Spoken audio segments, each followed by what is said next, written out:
Hello दोस्तों, मैं आपकी होस्ट आपका एक बार फिर से स्वागत करती हूं अपने चैनल कनेक्ट विद प्लांट पर। दोस्तों, आज मैं एक ऐसी बेल के बारे में बताने वाली हूं जो भारतीय संस्कृति का अहम हिस्सा है। ये हमारे सामाजिक, धार्मिक और आयुर्वेद में इसका बहुत ही ज़्यादा महत्व है। कुछ लोगों का कहना है कि पान की बेल हमारे घर में नहीं चल पाती है या उसकी कटिंग नहीं लग पाती है, इसीलिए देखिए मेरी जो बेल है ये बहुत अच्छी ग्रोथ ले रखी है और मैंने इसकी आज रिपोर्टिंग की है, तो मेरे मन में आया कि मैं क्यों ना आप लोगों के साथ शेयर करूं। मैंने आपके साथ पहले वीडियो में बताया था कि इसमें मैंने सेलो पॉट में इसकी कटिंग को ऐसे दबा के लगाया था। ये पूरी वीडियो मैंने अपलोड की हुई है। आज मैंने इसको बड़े पॉट में रिपोर्ट किया है, तो मैंने सोचा मैं आपसे क्यों ना शेयर करूं।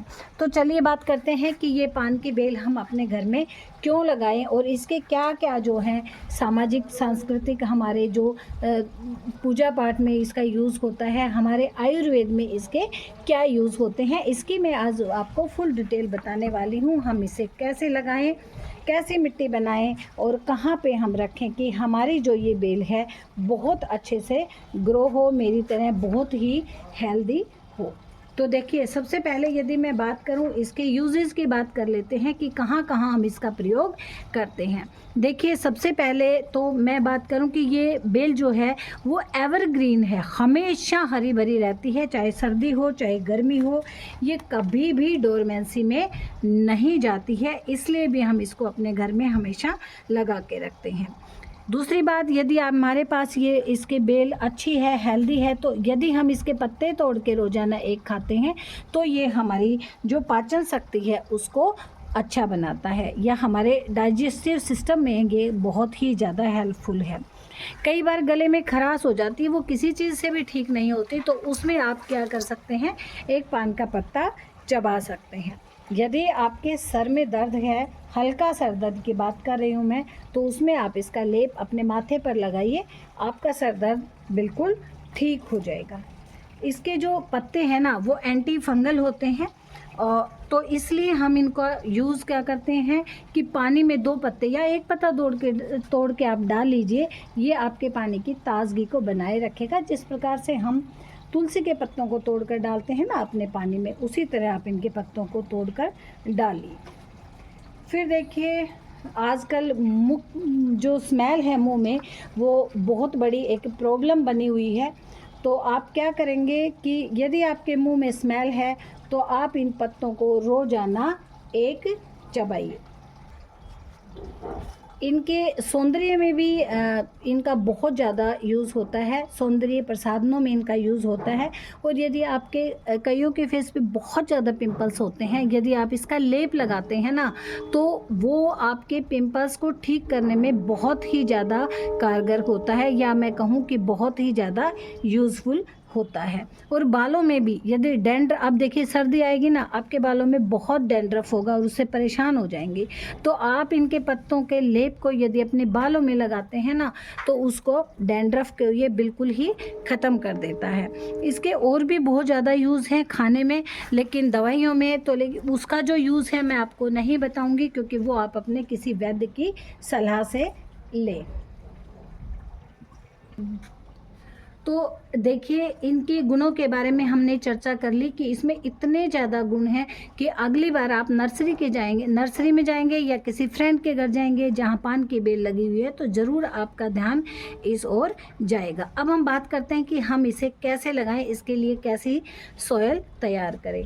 आप देखिए, मैं हमेशा ही सॉयल तैयार रखती हूँ। आप ये देख लीजिए, मैं इसमें नीम खली डाल के 50% कंपोस्ट और 50% सॉयल मिला के इसको थोड़े दिन रख देती हूँ पॉज करके, तो उसमें जो ये हमारा जो कंपोस्ट है वो अच्छे से हमारी मिट्टी जो है वो एब्जॉर्व कर लेती है।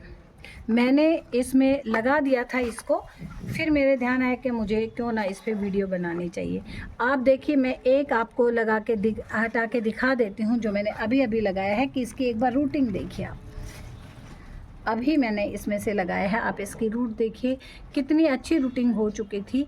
और मैंने इसके साइड में इसलिए लगाया है क्योंकि मैं इसे एक सुंदर सा लुक देने वाली हूँ और फिर वो आपके साथ शेयर करूँगी।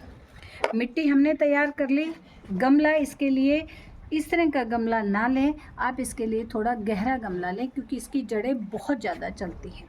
ड्रेनेज होल का ध्यान रखा हमने इसमें मिट्टी को भर लिया और भरने के बाद हमने जैसे आपके माइंड में है उस तरह से आप बेल को लगाइए। यदि आप इसे सिर्फ सीधा सीधा बढ़ाना चाहते हैं तो आप इसे बीच में लगाइए। मैं इसे कोई शेप देना चाहती हूँ तो मैंने किनारे किनारे लगाया है। आप इसे ज़मीन में लगाते हैं तो ये बिल्कुल जंगल की तरह भी फैल जाती है। आपकी मर्ज़ी है, आप इसे ज़मीन में लगाइए या आप इसे पोट में लगाइए। फिर आप क्या ध्यान रखेंगे, एक बार लगाने के बाद आप देखिए मैंने इसमें फंजीसाइड डाला था, आप इसमें फंजीसाइड ज़रूर डालिए इसकी जड़ों में और पानी में डालकर भी इसमें डाल दीजिए। एक बार आप इतना पानी डालिए। आप देखिए मैंने इसमें अभी पानी डाला था क्योंकि अभी मैंने इसको रिपोर्ट किया था। और फिर आप इसमें 5-6 दिन तक कोई पानी ना दें और शेड में रखें क्योंकि शेड में तो ये हमें हमेशा ही रखनी है, क्योंकि यदि आपने इसको डायरेक्ट सनलाइट में रखा तो ये एक ही दिन में आपकी जो पान की बेल है इसके पत्ते बिल्कुल झुलस जाएंगे। तो चाहे गर्मी हो चाहे सर्दी हो, आपको इसे शेड में ही रखना है। ज़्यादा गर्मी और ज़्यादा ठंड से आपको इसे बचा कर रखना है। यदि आप इन बातों का ध्यान रखते हैं तो ऐसा हो ही नहीं सकता कि आपकी पान की जो बेल है वो अच्छे से ना चले और ग्रो ना करे। आप देखिए आप तो थक जाएंगे इसको संभालते संभालते, ये इतनी अच्छी ग्रो करती है। तो यदि आप भी अपने घर में पान की बेल लगाना चाहते हैं, उसे अच्छा ग्रो करना चाहते हैं, उसके सभी बेनिफिट्स आप लेना चाहते हैं, तो इस तरह से आप अपने घर में पान की बेल लगाइएगा। तो दोस्तों पसंद आए तो प्लीज़ लाइक करिएगा, शेयर करिएगा एंड सब्सक्राइब करिएगा।